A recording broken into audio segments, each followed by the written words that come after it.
کہ اسلام آباد high court میں جو سرفراز ڈوگر صاحب ہیں آئینی بینچ نے ان کو لگا دیا۔ ناظرین ایک تو آپ جو ہے نا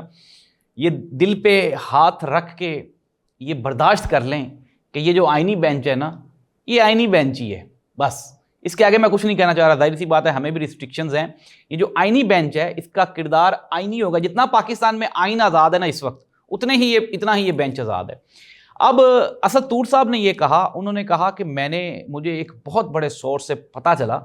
کہ جو یحییٰ آفریدی صاحب ہیں انہوں نے محسن اختر کیانی، ناظرین محسن اختر کیانی جو سینئر موسٹ اسلام آباد ہائی کورٹ کے جج ہیں، اور گل حسن اورنگزیب، یحییٰ آفریدی نے ان دونوں کو اپنے چیمبر میں بلایا اور بلا کے یہ کہا کہ اسٹیبلشمنٹ یہ کہہ رہی ہے کہ اسٹیبلشمنٹ کسی بھی صورت میں محسن اختر کیانی کو اسلام آباد کا چیف جسٹس عامر فاروق کے بعد نہیں لگنے دے گی،